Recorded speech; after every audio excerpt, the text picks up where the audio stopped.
Muy buenas noches, chicos, ¿cómo están? Vamos a ver en esta ocasión, pues voy a hablar sobre las complicaciones que vamos a tener gracias a las alteraciones anteroposteriores de la columna vertebral.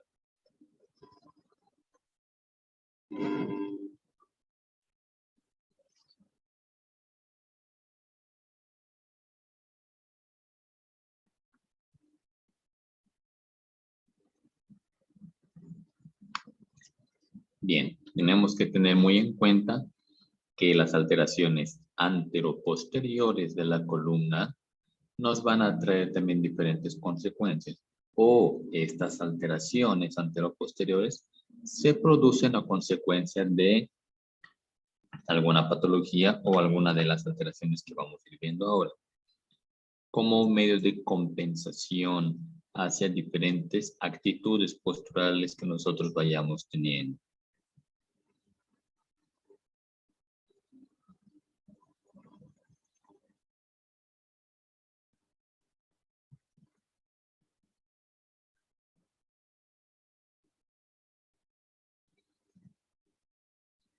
Bien, una de las primeras complicaciones que vamos viendo es la cifosis, que ustedes ya saben qué es la cifosis, ¿verdad? Entonces aquí vamos a ver 2 grados de cifosis. Y una cuando está en su etapa inicial y la otra que es un poco más severa, que posteriormente la conocemos como la famosa joroba en los pacientes adultos mayores. Esta complicación de la cifosis se va a dar debido a que los músculos de la parte anterior de la columna, o mejor dicho, del tórax, se van a retraer, sin olvidar que por la parte anterior de la columna vertebral, que voy a señalar acá, en toda esta zona también existe una musculatura que está empezando a retraerse en esta imagen. Si vemos en esta otra imagen, la retracción ya es un poco más severa, por lo que la cifosis ha ido aumentando. Entonces, vamos a tener en la parte anterior músculos que se van a retraer, ¿sí? Y vamos a poner aquí con una E, músculos que se van a retraer, mientras que en la parte posterior vamos a tener músculos que van a estar totalmente relajados, que no van a estar cumpliendo su función y no van a evitar que esta cifosis vaya aumentando. Vamos a ver músculos en la parte anterior, ¿sí? Que van a estar retraídos. Acá a nivel del cuello también se van a dar algunos músculos como el esternocleidomastoideo que va a ir retrayéndose, favoreciendo a la aparición de la cifosis. Esta cifosis se da como consecuencia de posturas viciosas cuando el paciente se encuentra mucho tiempo sentado o se encuentra con niveles elevados de estrés, que esta posición es adecuada para relajar y para dejar de sentir las molestias del estrés, pero a la larga se van haciendo vicios posturales. ¿Qué quiero decir con vicio? Nos vamos acostumbrando a esta posición y el cuerpo la va reconociendo como si fuera una posición normal, ¿sí? Si nosotros empezamos a corregir a este paciente, el paciente va a sentir dolores al momento de enrectar la columna vertebral, al momento de poder ponerse recto, va a sentir dolores porque los músculos de la parte posterior que se han ido relajando, de toda esta zona que estoy marcando, no están trabajando al 100%. Y cuando los esforzamos al intentar enrectar al paciente, se cansan demasiado rápido y por eso el paciente empieza a sentir estos dolores a nivel de la columna. Entonces tenemos que ir haciendo un trabajo de manera equitativa para relajar los músculos que están retraídos en la parte anterior y para estimular a fortalecer los músculos que están en la parte posterior. Músculos que vamos a ver retraídos en la parte anterior, vamos a nombrar algunos, el pectoral mayor, el pectoral menor, En la parte del cuello vamos a tener el esternocleidomastoideo. En la parte posterior vamos a ver que los romboides y parte de los serratos van a estar relajados y van a favorecer a que la cifosis vaya apareciendo. Esta cifosis también va a estar compensada con una antepulsión de los hombros, ¿sí? Como vemos acá, en la antepulsión de los hombros vamos a tener la misma retracción, ¿sí? Los músculos pectorales, que se los voy a ir remarcando acá, que se insertan acá a nivel de la axila, ¿no es cierto? A nivel del número que van a formar la axila.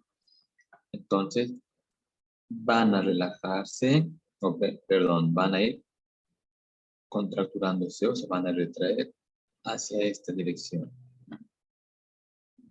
Y van a jalar a lo que es toda la cintura escapular hacia la parte anterior, dándonos de esa forma lo que es la antepulsión de los hombros. Y no solamente el pectoral mayor, sino también el pectoral menor. No se olviden que el pectoral menor viene desde las costillas hacia la apófisis coracoides. Entonces, van a tomar como punto fijo a las costillas y van a jalar hacia la parte delantera a la apéndice cifoides. Perdón, a la apófisis coracoides. Entonces, todos estos músculos van a ir retrayéndose en esta dirección y van a favorecer a la antepulsión de los hombros. ¿Qué es la antepulsión de los hombros? Cuando el paciente lleva los hombros hacia adelante, como les mostraba en la entidad diapositiva. La cifosis más la retracción de los pectorales van a hacer que los hombros vayan cayendo hacia adelante. Acá también, como les mencionaba, si hay la cifosis, también va a haber una antepulsión o una anteriorización de lo que es la columna cervical y la cabeza. Y vamos a tener una retracción del músculo esternocleidomastoideo que va a venir a fijarse acá. Y va a tomar como punto fijo a la clavícula, jalando a las estructuras que están por encima de él hacia la parte baja. ¿Sí? Y en la parte posterior vamos a tener la relajación de los músculos. Vamos a ver que acá los músculos romboides se van a ir relajando, ¿sí? En vez de estar favoreciendo a que la escápula esté en una buena posición, se van a relajar, ¿sí? Se van a alargar y van a permitir la aparición de la cifosis. Tanto los de la parte inferior como los de la parte superior de la columna se van a relajar en este sentido.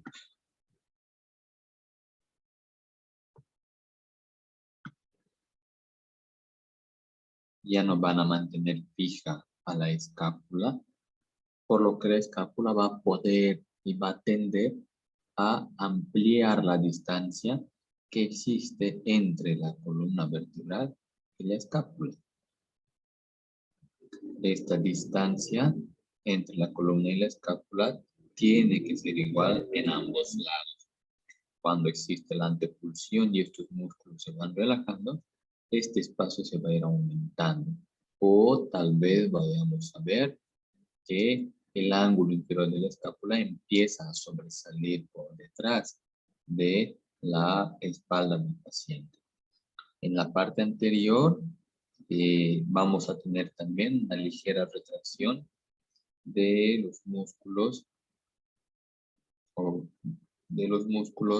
subescapulares que nos van a llevar a una rotación, ¿sí? En este sentido se van a ir retrayendo y nos van a llevar el hombro a una rotación. Entonces los brazos también se van a ver afectados. Estas complicaciones en la parte posterior, acá también me olvidaba señalar un poco lo que son los músculos serratos que se encuentran en esta disposición, que también van a estar relajados, ¿no? Por debajo de la escápula, por si acaso. Entonces, estos músculos también se van a ver relajados y van a favorecer a que la antepulsión de los hombros sea más evidente. Esta antepulsión de los hombros más la cifosis también nos van a traer complicaciones a nivel respiratorio, ¿sí? Vamos a tener que en un tórax normal, la expansión de los pulmones, como se puede ver con las flechitas, se permite una buena expansión de los pulmones. Cuando el paciente mete aire y cuando el paciente bota el aire, los pulmones se comprimen de manera normal. Pero cuando hay el aumento de la cifosis, es como si yo encajonara a los pulmones, que los pusiera en una caja bien chiquitita, ¿sí? Como el tórax se está achicando, le voy quitando espacio a los pulmones. Y estos ya no tienen dónde poder expandirse, ¿sí? Los limito, ¿sí? No van a tener buena expansión. De esa cajita no van a poder salir. Entonces no va a haber un buen intercambio gaseoso, no va a haber una buena respiración por parte del paciente. El paciente va a sentir que se ahoga, que no entra buena cantidad de aire a sus pulmones y va a ser tendiente a tener mayores patologías respiratorias. Generalmente los adultos mayores tienen este tipo de complicaciones. Los pulmones ya no pueden meter gran cantidad de aire porque están comprimiendo con la postura cifótica. ¿Ven? Los pulmones se encuentran encajonados entre lo que es la columna vertebral, el diafragma que estaría en esta posición, el esternón en la parte delantera y la caja torácica que está obstruyendo a que los pulmones se puedan distender y se puedan llenar de buena cantidad de aire. Si vemos acá, la configuración del pulmón va a ser diferente. Si tenemos acá la pared anterior del tórax, vamos a tener acá lo que es la parrilla costal y el diafragma, y vemos acá que el pulmón no va a tener ninguna complicación para poder expandirse, ya que la cifosis en este caso no está tan aumentada. Puede todavía meter gran cantidad de aire, pero en la otra está comprimido, ¿sí? Como vemos acá. Es como si yo lo metiera en una cajita a los pulmones y no les permito expandirse más. Van a tratar de achicarse más, el diafragma va a tender a empujar nuevamente a los pulmones hacia arriba, meterlos más en la caja torácica para que puedan eliminar toda la cantidad de aire que han podido meter, pero al expandirse ya no va a poder más. Va a intentar relajarse el diafragma y vamos a ver al paciente que va a empezar a respirar abombando el estómago, ¿sí? Para compensar la restricción que le presenta la caja torácica cuando hay un aumento de la cifosis. Entonces, también tenemos que trabajar la respiración del paciente. Tenemos que trabajar la relajación de estos músculos que están totalmente distraídos. Tengo que fortalecer los músculos que están relajados en la parte posterior. Lumboides, serratos, los mismos supra e infraespinoso. Tengo que relajarlos o tengo que fortalecerlos, porque estos al relajarse permiten que el hombro vaya rotando hacia la parte anterior, ¿sí? Si los voy fortaleciendo, van a rotar el hombro o el húmero, si quieren, hacia la parte externa y hacia la parte posterior, favoreciendo a que no haya patologías a nivel de hombro, porque si estos dos músculos se van relajando, van a ser, el hombro va a ser más tendiente a tener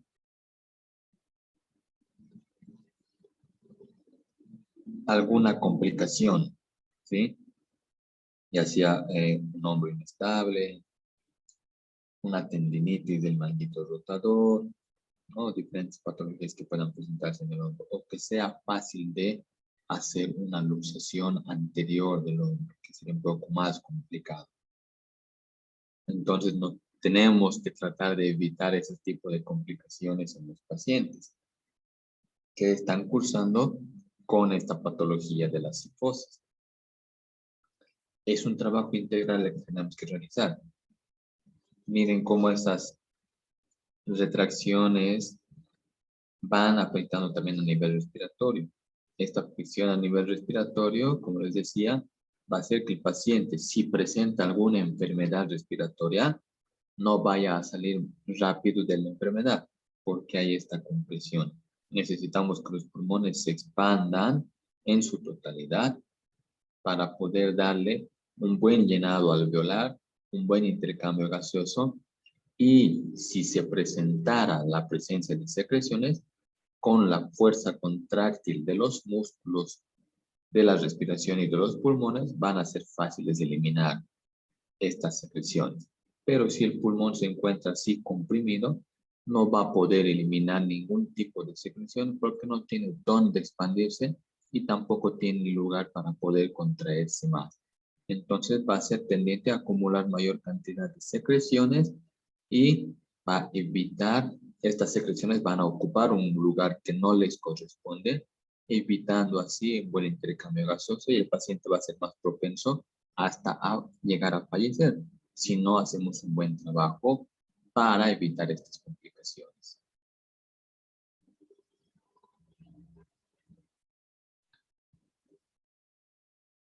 Otro tipo de complicaciones que se pueden dar, la rectificación dorsal. Esta rectificación dorsal va a hacer que, al contrario de la cifosis, vaya complicándose con una rectificación a nivel de la columna cervical, una rectificación de la columna dorsal, y hasta podría darse como una complicación también la rectificación de la columna lumbar. Si se produce la rectificación, los músculos se van a retraer en la parte posterior, ¿sí? Romboides, serratos, supra e infraespinoso se van a retraer, mientras que en la parte anterior, pectorales, subescapular, esternocleidos mastoideos, se van a relajar, ¿sí? A nivel del tórax.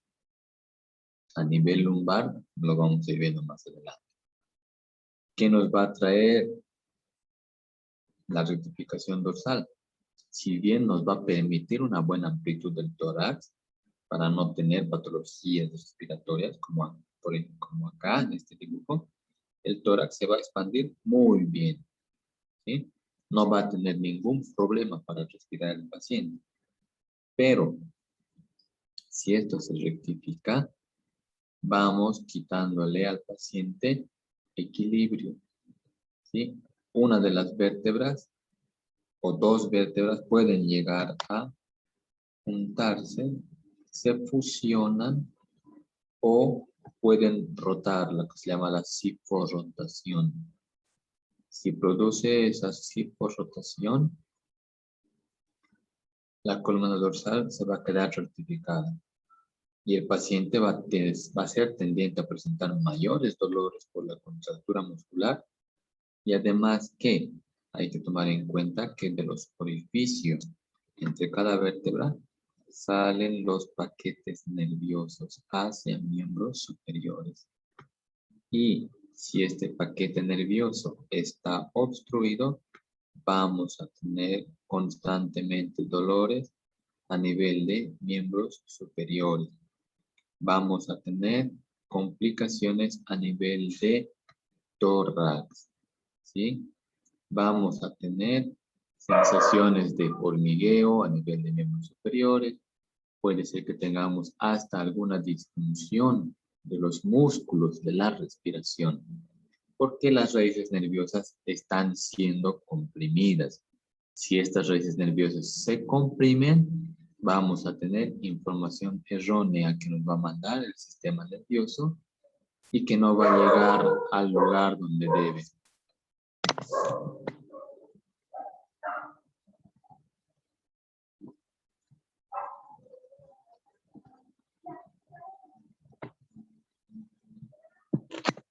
Entonces, estas complicaciones a nivel nervioso nos van a traer también complicaciones en miembros superiores.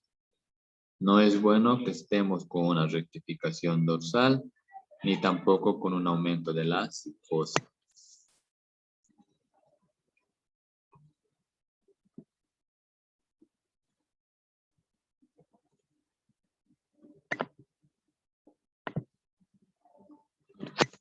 Lo mismo nos va a suceder a nivel de columna cervical.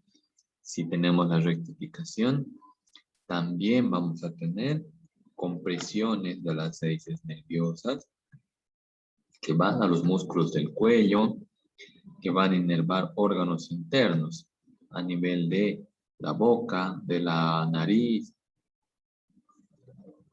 Entonces tenemos que tener en cuenta que si la columna vertebral tiene una disposición curvilínea, es por algo. Si todo tiene su sentido.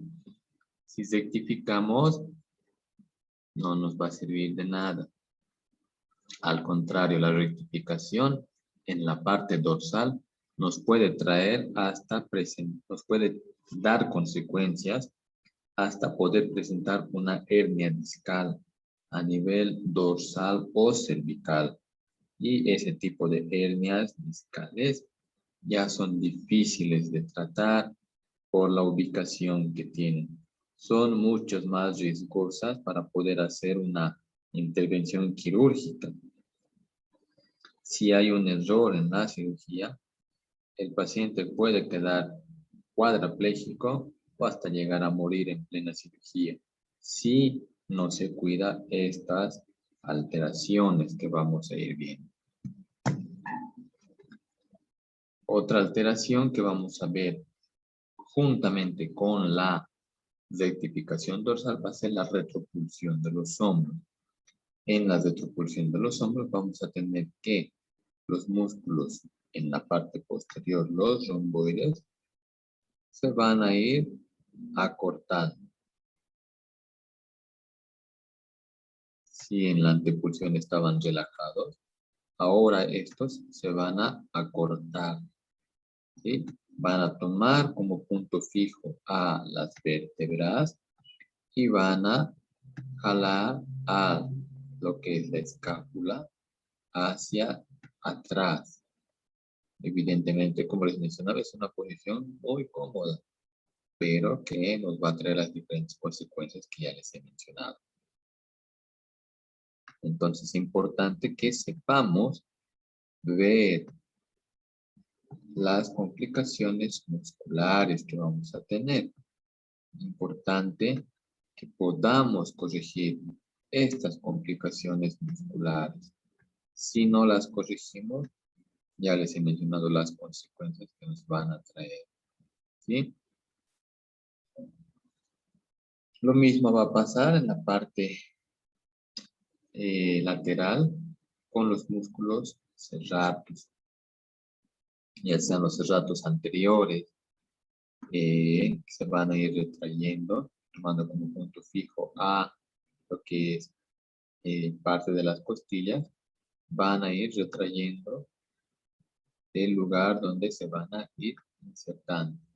Si bien van de una costilla a otra, entonces estos van a ir traccionando las costillas hacia la parte posterior, favoreciendo la rectificación.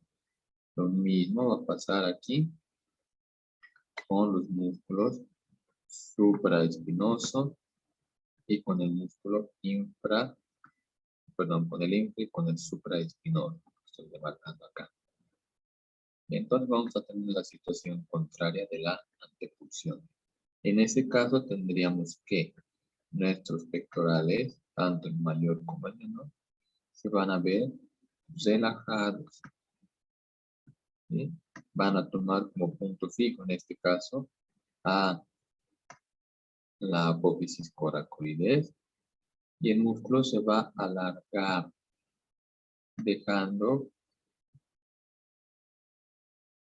que el tórax pueda ampliarse de manera más grande, pero eso también nos va a traer diferentes consecuencias. Lo mismo va a pasar con el pectoral mayor.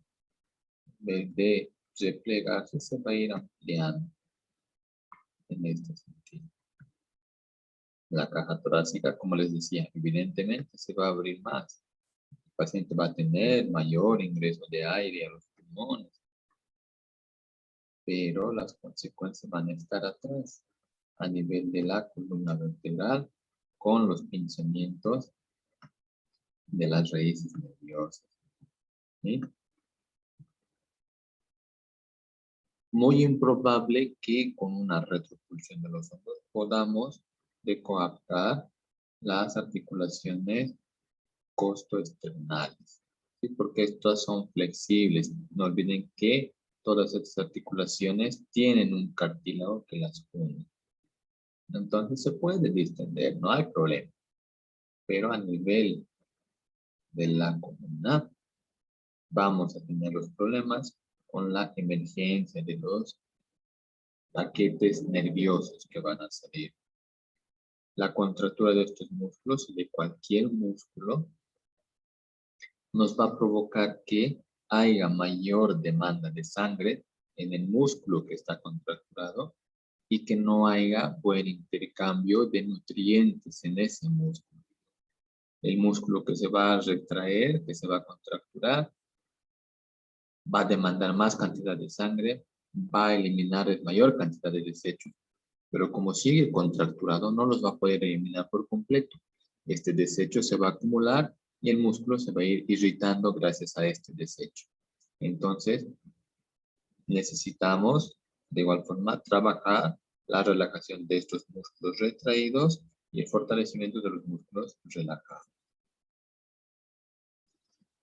A nivel de la columna lumbar vamos a ver la hiperlordosis.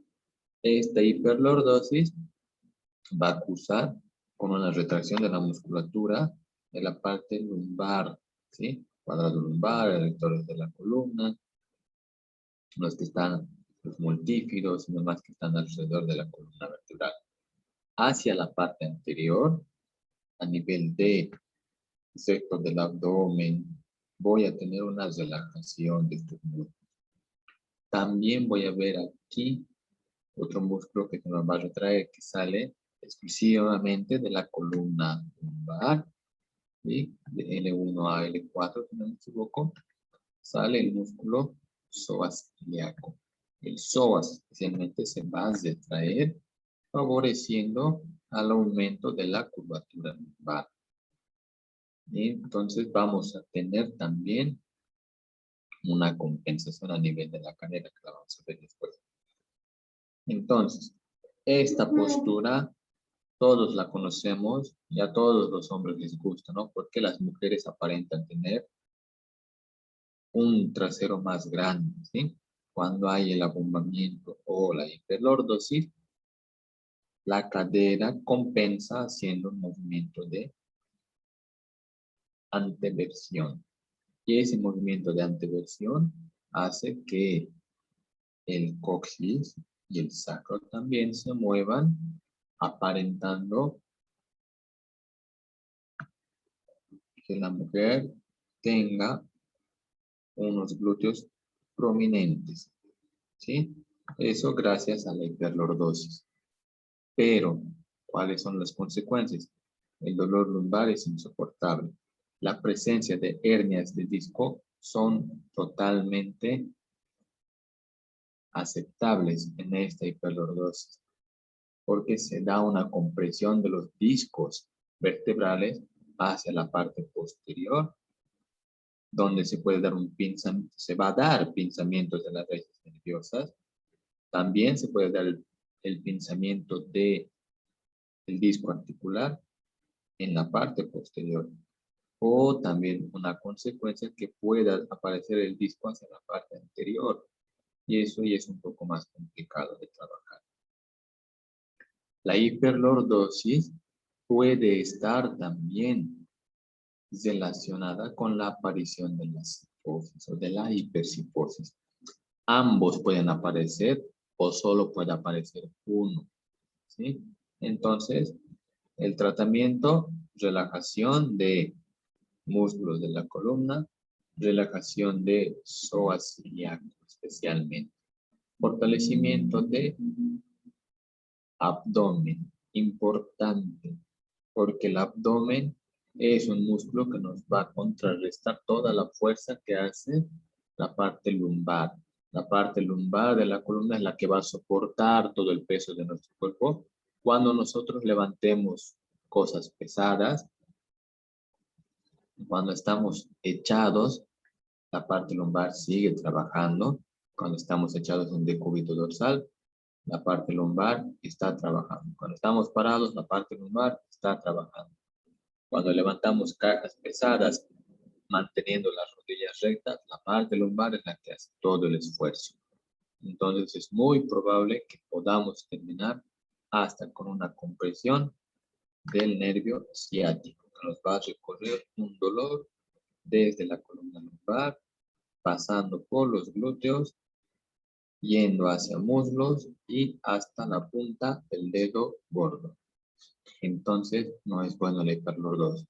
Generalmente la hiperlordosis la vamos a ver, como les decía, en las mujeres y más aún acentuado en mujeres embarazadas. Entonces, en las mujeres embarazadas es una situación normal la hiperlordosis. En el embarazo, recalco, pero fuera del embarazo no es normal la hiperlordosis. Entonces tiene estas consecuencias musculares y nerviosas que no van a ser nada favorables para nuestra postura ni para nuestro diario vivir. Como les mencionaba, la anteversión de las caderas va a favorecer a la aparición de la hiperlordosis lumbar. ¿Sí? Y tenemos acá el dibujo de la columna estaría en este sentido, con una hiperlordosis aumentada. ¿Sí? Aquí, como les mencionaba, vamos a tener la retracción del músculo psoas ilíaco que viene hasta acá, hasta el hueco del hueso del ilíaco. También vamos a tener acá, por inserción, retracción de los músculos cuádriceps. ¿Sí? Vamos a tener acá, aunque no parezca, relajación de la musculatura glútea. Vamos a tener acá por inserción, aquí en los isquios, relajación de los isquiotibiales. Estos isquiotibiales se van a alargar. ¿Sí? Aquí estos se van a retraer. Lo mismo aquí, el psoas ilíaco se va a retraer. Ambos, tanto el psoas como el ilíaco que sale de la fosa del hueso de la cadera se dirige hacia el trocánter menor. También va a estar retraído. ¿Sí? Estas retracciones tenemos que tomar en cuenta para poder hacer buen tratamiento en los pacientes. Si continúan estas retracciones, muy probable que mi paciente pueda presentar una inflamación a nivel del hueso del pubis, conocido como una pubalgia. Muy probable que nos presente una tendinitis a nivel del tendón rotuliano. Muy probable, como les mencionaba, la compresión de raíces nerviosas a nivel de columna lumbar. ¿Sí? Entonces vamos a tener en toda esta zona la musculatura que está retraída. Y si mantenemos estas retracciones, nuestro paciente va a tener dolores de por vida. ¿Sí? Como les decía, importante mantener una buena contracción a nivel de musculatura abdominal. Relajar la parte lumbar. Fortalecer el músculo glúteo nos va a ayudar a mantener la cadera en una posición normal. ¿Sí? No va si bien va a favorecer a que el músculo también pueda crecer, pero no va a favorecer a que haya la anteversión y va a desaparecer la hiperlordosis. Otra complicación que ya les mencionaba, la rectificación lumbar. Lo mismo con la rectificación lumbar, va a pasar algo similar que con la rectificación dorsal. Al rectificarse la columna vamos a tener que los músculos en la parte anterior, abdomen, va a estar en full contracción. Músculos alrededor de la columna lumbar van a estar relajados. ¿Sí? Cuando el abdominal está completamente fortalecido, va a jalar al pubis hacia esta dirección. ¿Sí? Y esto nos va a favorecer a que la cadera vaya haciendo una rotación hacia atrás. Aquí se van a relajar los músculos de la columna y también vamos a tener una ligera relajación de la musculatura glútea, no al 100%. En este caso, por inserciones, vamos a ver que los isquiotibiales también se van a retraer, mientras que los músculos del cuádriceps se van a alargar. ¿Sí? Esto para permitir el movimiento de la cadera en una retroversión, favoreciendo a la rectificación lumbar y también favoreciendo la compresión de las raíces nerviosas que salen de toda la columna lumbar de L1, salen de L2, salen de L3, ¿sí? L4, L5, compresión del ciático, complicaciones a nivel estomacales, intestinales, a nivel de genitales.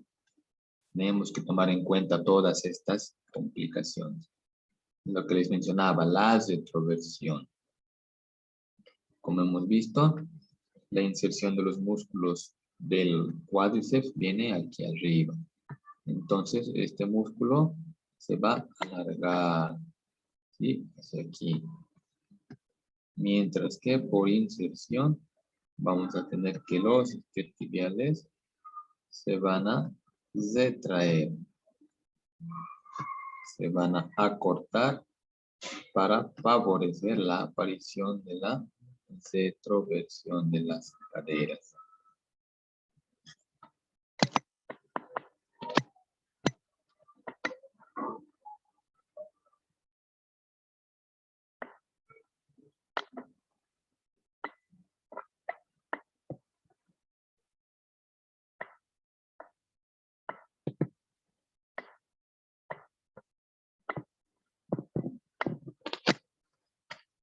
Cuando encontremos un paciente que tenga retroversión de caderas, vamos a ver esta situación. Los famosos tablasiquis, ¿sí? Los que tienen los glúteos más abajo. Es una situación que se va a dar por la retroversión de la cadera. ¿Qué nos va a favorecer acá? Hacer ejercicios para mejorar los glúteos. Tenemos que relajar los cuádriceps. Tenemos que fortalecer los cuádriceps. Tenemos que relajar los isquiotibiales. Así mi paciente no va a presentar más adelante una tendinitis de la pata de ganso. Así mi paciente no va a presentar aquí en la rectificación lumbar, no va a presentar hernias discales. ¿Sí? Toda la musculatura de nuestro cuerpo tiene que estar en perfecto equilibrio. Si hay desequilibrios musculares, si hay una parte muscular que está trabajada de más, como en este caso los abdominales, teniendo en cuenta que acá es su inserción en el pubis, va a jalar al pubis en esta dirección, hacia arriba. Y como va a tomar como punto fijo la cadera, o como punto de balanceo a la cadera, entonces se va a dar el movimiento de la retroversión. Entonces, como les decía, tenemos que equilibrar todas las fuerzas musculares. No puedo hacer un trabajo de 50 repeticiones con una mancuerna de 100 kilogramos para fortalecer bíceps braquial y hacer con una mancuerna de 10 kilogramos 20 repeticiones para los tríceps. No sirve porque me voy a crear una retracción de los músculos bíceps, ¿sí? Entonces, estas retracciones son las que hay que tomar en cuenta, que pueden ir todas en conjunto o pueden ir por separado. Entonces, ¿cuál va a ser su tarea? Evaluar a un familiar en todas las alteraciones anteroposteriores, viendo la presencia de la cifosis, de la anteriorización de la cabeza, la antepulsión de los hombros, la hiperlordosis, la retroversión de caderas o las rectificaciones, tanto en columna dorsal como en columna lumbar, o también en la columna cervical, con lo que es la retropulsión de hombros, la retroversión de las caderas, las retracciones que pueden tener los isquiotibiales o los músculos cuádriceps, ¿no? Y más abajo, si vamos, también vamos a poder ver retracciones a nivel de tibial anterior o gemelos o los músculos peroneos, muchas patologías que pueden ir por una simple complicación. Entonces, con que me evalúen un familiar y me hagan todo ese análisis, yo creo que ya van a poder ser peritos en aplicar este tipo de análisis para los pacientes. Cualquier paciente que ustedes puedan ver en su diario vivir, ya pueden ir analizándolo, cómo está su postura y dónde presenta las retracciones. La tarea es solamente, como les digo, práctica, para que ustedes puedan hacer y puedan ganar experiencia. Entonces, me van a hacer una ficha donde me van a poner la foto del paciente, obviamente tapándole los ojos, y me van a hacer ese análisis de cómo se presenta su postura en vista posterior, en vista lateral, para poder ver si hay cifosis, hiperlordosis o rectificaciones, y si presenta las antepulsiones o las retracciones.